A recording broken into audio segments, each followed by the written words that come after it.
Hello, welcome to the Global Lives. Hi everyone, saw you all last week and now we're back with another theme of interest to global citizens. So as you know, every week which is a topic of interest and we bring specialists from our team to help us navigate through the program or help us understand a bit of what we do here. So in this live, we will have a representative from our legal team to talk about the most common routes to obtain Portuguese nationality if Portugal is not your birth country. So joining me today is Joana Mendonça Ferreira, the head of legal at Global Citizen Solutions. Hi, Joana. Joanna, before I start with you, I will just going to guide our viewers through this live. So this should take no longer than 35 minutes. Sometimes we extend it to 40, but it should be no longer than that. And it includes a Q&A session at the end. If you're not able to stay all the way to the end, it's not a problem at all. You can start putting your questions in the chat and a member of our team will connect with you. So we are also live from YouTube, Facebook, and LinkedIn. And finally, if you haven't already done so, give us a like to help this video circulate. So, Joana, good to have you here. Thank you. It's good to be here. Good. So you're ready to talk about Portuguese citizenship and nationality? Of course. Great. So let's first give some opening words about the theme. So we all know, if I do a very basic research, that Portuguese citizenship gives to the holder many benefits. Okay, so it could be increased visa travel, the ability to work, to live, and to study across the EU, plus much more. So, Joana, you able to give us an overview on the routes to Portuguese nationality? Sure. So first, it's necessary to differentiate between original and acquired citizenship. The original is the one you are entitled to with your birth or the place where you were born. The acquired can have several grounds. It may be a family relationship, an historical background, or simply a legal and permanent residence in a given country for a certain period. Okay, and which ones are the most common ones? I think that when you're speaking about citizenship acquired through will, definitely naturalization is the most common, whether planned or not. And I mean, either because a citizen resides in a country and ends up becoming a citizen, either because someone residing in a country ends up becoming a citizen, or Okay, someone seeking a specific nationality or citizenship becomes a resident to achieve that end. I see. Okay. I think we will go through more and more details about the routes to Portuguese nationality. But there is one topic that I often see on the press, which is about the Portuguese Sephardic Jews. There's a lot of information out there, but it's not very clear how the citizenship route works. And I wonder if you can explain when this option came about and why the Portuguese government implemented it.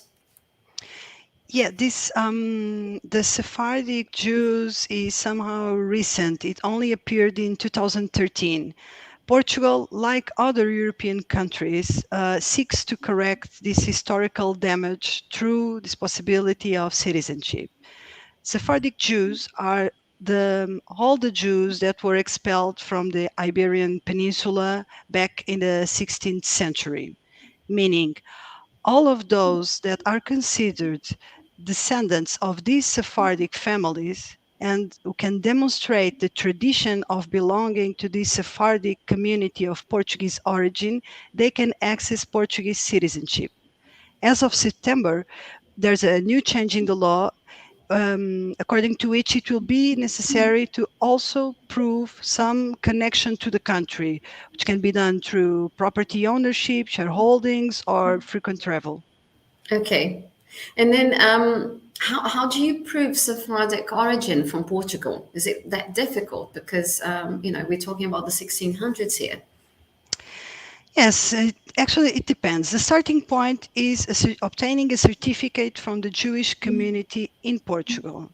This certificate is the document attesting that you belong to a Portuguese Sephardic community. The evidence of belonging is assessed through applicant's surname, family language, traditions, genealogy, family memory.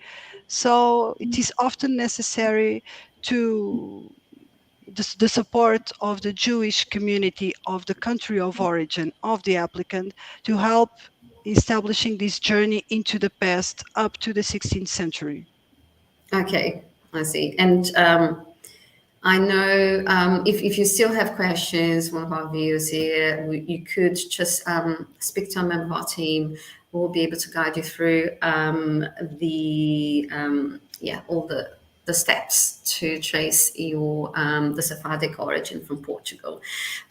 Before I carry on, I just want to say we have people joining us from Honduras, from California.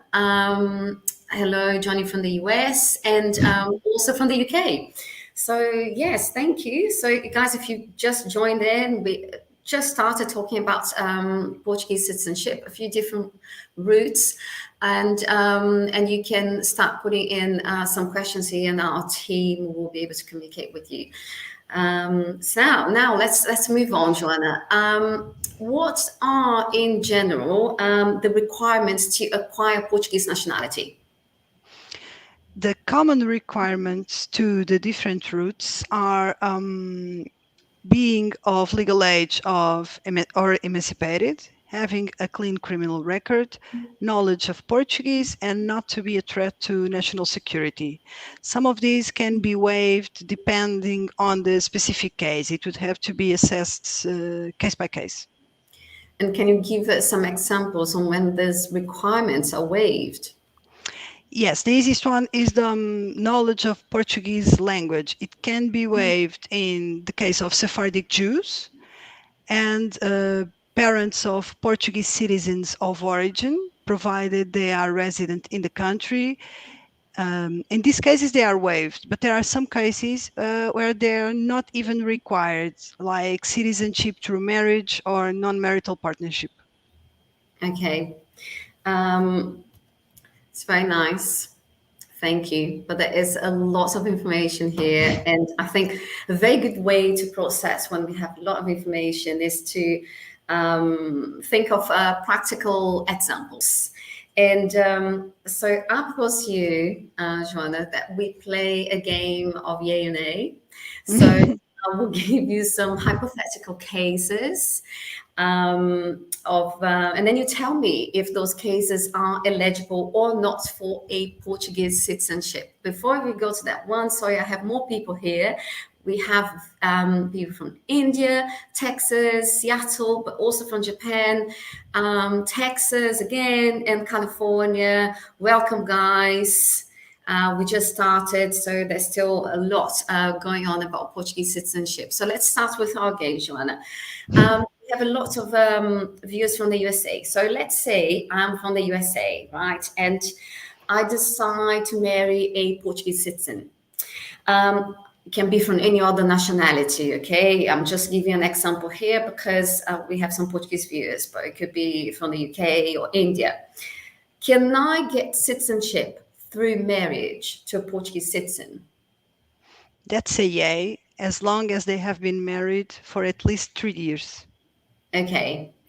Now, a bit on that topic. And if I'm not officially married to a Portuguese citizen, but I've been in a long-term relationship, like that long period that characterized a non-marital partnership, can I also be eligible to a Portuguese citizenship?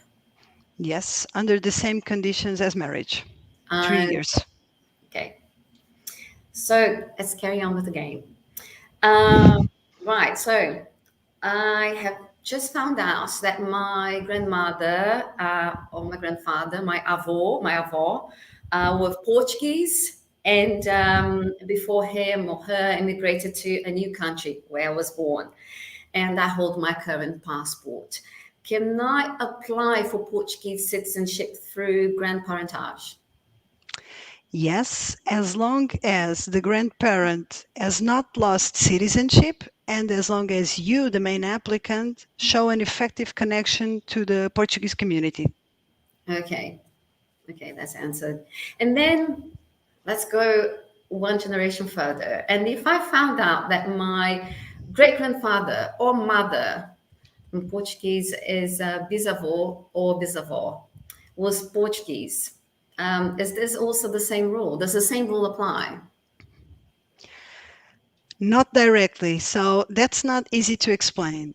Citizenship spans every 3 generations. So grandparent, parent, and child to make it easier. So at most, you can reach from grandparent to grandchild. To obtain citizenship through a great grandparent or a great great grandparent, first you need to make sure that your own grandparent has obtains citizenship because Mhm. only that your grandparent is able to give it to you. So Yeah, first your grandparent obtains citizenship, then it can pass it to you. then you can pass to Yeah, the next generation. Okay, three I see. generations at a time. Yeah, okay. Right, so another hypothetical case. Now, I'm not Portuguese, nor is my partner, and but my child was born in Portugal. Is my child eligible for Portuguese citizenship? If at least one of the parents has been a legal resident in Portugal for more than a year, yes. And it can also be with a parent who was resident at the time of birth, even if it's not legally, as long as that parent was also born in Portugal.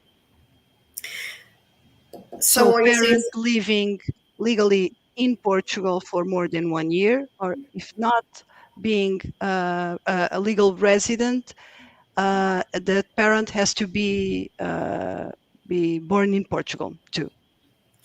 so what you're saying is that simply coming to Portugal to bear a child does not give me Portuguese No, it citizenship. doesn't work unless you're stateless. If you're Okay, stateless, yes. If not, doesn't work. it doesn't work. Okay, so right. So let me see if I understood it well. If I'm a resident and I had the authorization, yeah, and reside in the country for at least 1 year, and if my child is born here, the child has a nationality, right? Yes, yes, Okay. correct. And can parents obtain nationality through their children born in Portugal? Yes, that's very interesting. They can. And by the way, this is one of the cases in which knowledge of Portuguese language can be waived. And I mentioned it before. However, the parents of this child, which is a national, a Portuguese national, can only become citizens after the 5 years of residency. The difference, we are still looking at a 5 year timeline. The difference is waiving the knowledge of Portuguese. Okay. Right, so we'll talk about the knowledge of Portuguese language soon. But right now, thanks for joining me in this game, Joanna. You're very good at it. Now I'm going to ask you another question. What is currently the quickest pathway to Portuguese citizenship?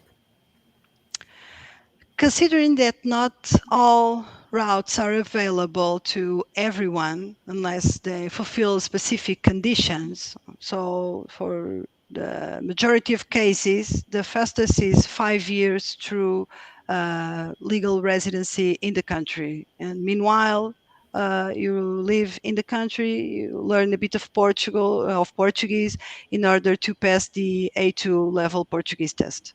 Okay, and now on to the Portuguese test. I know that some of our viewers are asking about this test. It's normal. Portuguese, it's not an easy language to learn, but it's not very hard either. I'm not very good at tests, by the way, so I totally understand. I get very nervous. But the test is not. You need to study. It's not that hard. But we did put together a very good video. It's short, I promise. So stay all the way to the end because the Q&A comes afterwards. And we will share with you now an explanatory video about the Portuguese language test. The CIPLE Portuguese Proficiency Test is a mandatory exam for those that are looking to get Portuguese citizenship. The simple A2 Portuguese test ensures that those who become a Portuguese national have a basic understanding of the language. Everyone who is eligible for the Portuguese nationality will need to take the CIPLE exam. Note here that Golden Visa applicants won't have to take a language test in order to get a residency permit, but they will need to complete the test to get citizenship. Also, the test can be adapted for those under the age of 10 and for those with learning difficulties, so have no worries on these fronts. And without further ado, what does the test entail? I know the very thought of a test may send shivers down your spine. Is it hard? Will I have to speak, read, write? Well, the test comprises of 3 different sections. 1, the oral comprehension, 2, reading and writing, and 3, the oral expression. Let's delve a little further into each. Firstly, oral comprehension, which takes 30 minutes and accounts for 30% of the mark. In this part, candidates will need to demonstrate their ability to understand simple, short sentences and basic everyday conversation. So not too difficult so far, right? 2, next up, reading and writing, which takes an hour and a half and accounts for 40% of the mark. You'll have to read and understand simple texts, usually in the form of informal dialogue, an informative test, or a short story, and answer questions relating to these texts to demonstrate your comprehension. In the writing part, you'll need to compose a short text using everyday phrases and expressions that are frequently used. Don't worry, the short text is usually about yourself or other people, so it's not too tricky. And thirdly and finally, a short 10 to 15 minutes oral presentation. This is normally done with 2 candidates at once, and you'll need to use everyday phrases with basic structures and interact on topics and images. And that's that. 3 hurdles to cross, and then you're at the finish line. If you receive a mark of 55% or higher, then you've passed. Take some time to practice to get up to speed so you can be completely ready for the language test. Well, that's a very good video. So as you can see, and by the way, you can find more videos like this on our YouTube page, and it's all about educational and explanatory videos about citizenship, not necessarily only about Portugal. So still about the CIPLE test or CIPLE, if you want to practice, so make some notes here, grab a pen and paper, and because I will give you a couple of the various apps, websites, and videos to get you up to speed to the test. One of the most useful ones is the Instituto Camões, which will also our team will write down, and we will leave the link in the description. Just a little bit of further information so that you know everything about the test. So we will share a bit of a graphic now for you to see. The CIPLE test can be taken in a number of different languages. Different language testing centers. The language is only one, Portuguese, across the world. And then that's why you need your calendar open right now, okay? Because internationally, the A2 CIPLE exam dates are in November, July, and May. And within Portugal, in October, September, and June and March. So finally, you will need to take your passport, ID card, or residence permit to test.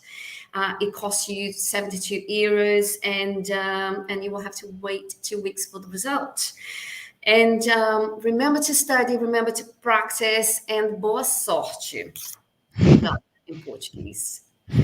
So now we will open the Q&A, and we have a few questions here. So let's start. I'm just going to put one that kind of summarizes all the questions. Okay, how long does it take to get Portuguese citizenship via the naturalization route? The process takes from 6 months to 1 year.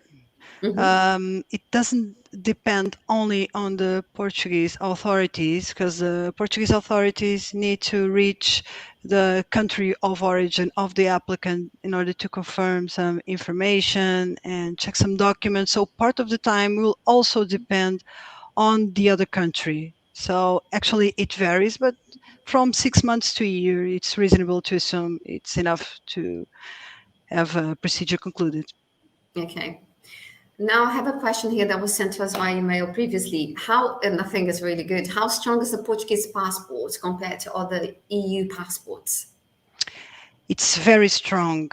It grants access to 198 countries.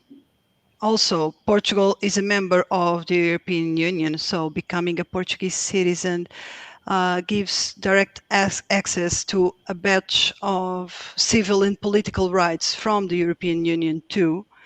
And also, Portugal allows for dual citizenship.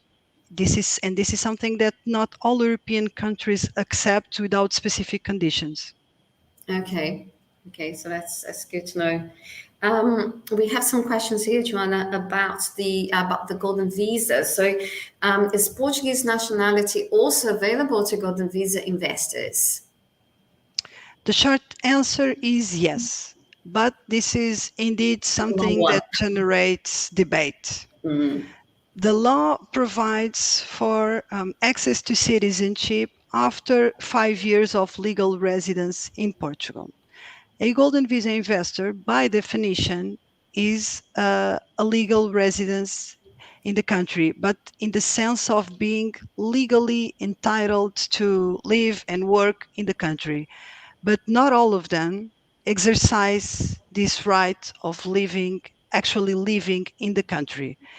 Therefore, the risk, the risk that arises here is opposition to acquiring citizenship for lack of effective connection to the Portuguese community. Okay. And So, yes. I'd like to ask more about the connection to the Portuguese community because you've mentioned this earlier. Can you elaborate more on this matter? Yeah, certainly. This topic is very interesting. It's not, strictly speaking, a requirement, at least in this case, as we saw in the Sephardic Jews, it is a specific requirement, but it is an instrument that exists in the law and that allows denying citizenship in cases where citizenship has become a mathematical exercise of days gone by or number of generations. So it's something that still generates some discussions, but has gained more prominence in these last amendments, and it's something to keep an eye on. Okay. Okay, that's good to know. And Joanna, we kind of reaching the end here, but I want to ask, we've got some questions that were already answered by you. If my great-grandparents were born in Cape Verde Islands, Azores Islands, but they're now deceased, is there any help there on the pathway to citizenship? Obviously, we need to find out, if your grandparents have applied for their citizenship, if they have Exactly. passports. And then the same thing, my grandmother born in a Portuguese colony, what's the procedure for me, la la la. You also need to have a look and see if your grandmother has this passport. Sorry, not the case, sorry. But for this one, we've got our team here answering. Let me see here. And a lot of these questions were answered by our team. You guys are great. Thank you.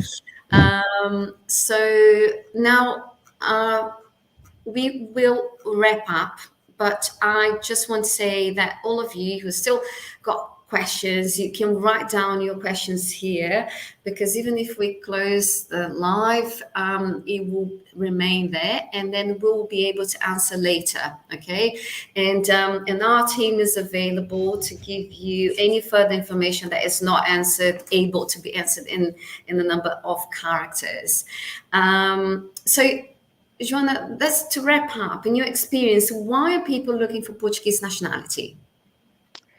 I would say that the passport is the great engine of this movement towards Portugal. A large majority of people are doing a kind of preventive immigration.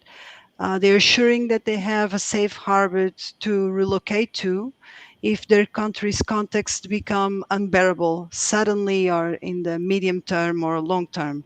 And Portugal is a very peaceful country, very friendly, very safe. It has an excellent passport and has very attractive instruments for immigration as the Golden Visa and the D7. On top of that, we have this non-habitual resident scheme, which is also very competitive and great too. So I think it's almost a no-brainer for anyone looking for freedom and security.